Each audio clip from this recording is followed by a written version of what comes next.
Right, well here we are again for what I would like to say is another evening of Microsoft Flight Simulator landing challenges, but this one turned into much more of a grind than just a single evening. This video is about the landing challenge at Saba, if that's how you pronounce it. And the real issue here is that the runway is just so damn short. It's easy enough to get the plane down on the runway, but managing not to fall off the end of the runway into the ocean is the real trick. So this time I won't mess around showing you the videos of me working my way up to 1.5 million, but I'll just cut to the chase and show you my first successful 1.5 million point landing, because things take a bit of a turn after this.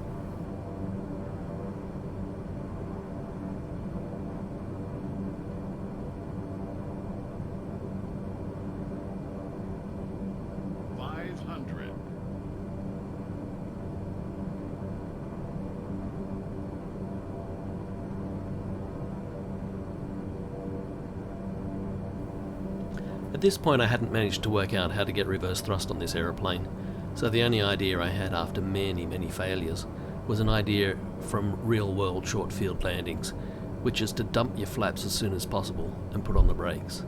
So here I'm trying to dump the flaps immediately after or even just before I touch down to kill all that lift and make the brakes work better. And all in all that worked out pretty well. It was by no means trivial, but eventually I managed to get reasonable control over the plane and managed a lucky smooth landing and broke my 1.5 million, so I was pretty happy. It had been a bit of a grind, but I'd broken 1.5 million. I could chalk off another landing challenge and move on to the next one. But then I noticed my place in the leaderboard. 20th place was quite an improvement on my previous best, which I think was 38.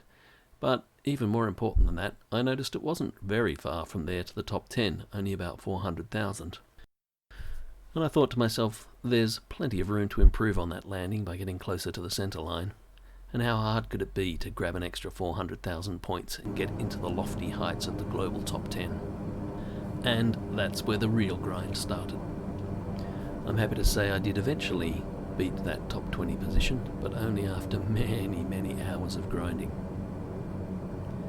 The next two landings here show me having worked out how to get reversed thrust, which means I can land the plane at a significantly higher speed without spinning off the end of the runway. I was still trying to use the flap dumping approach to make the braking a bit more effective, and I eventually settled on a kind of weird approach where I'd pick an aiming point at the bottom of the rocks before the runway, then flare very early and treat the runway like it was much longer and the landing point was several thousand feet down the runway.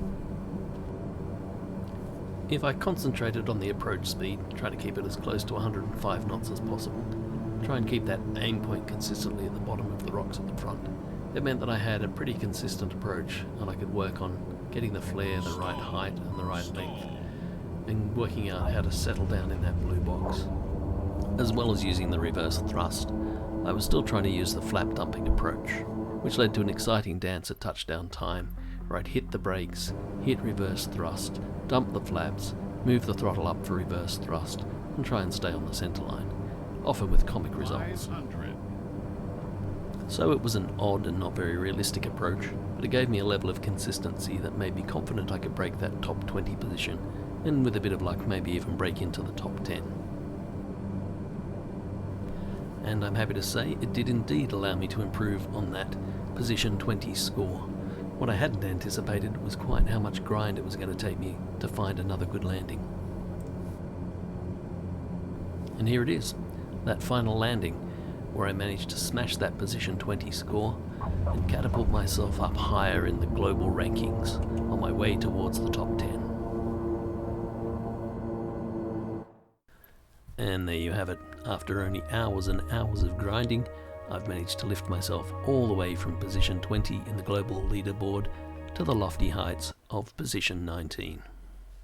But I do still have confidence in this technique, and I think there's a chance of breaking into that top 10.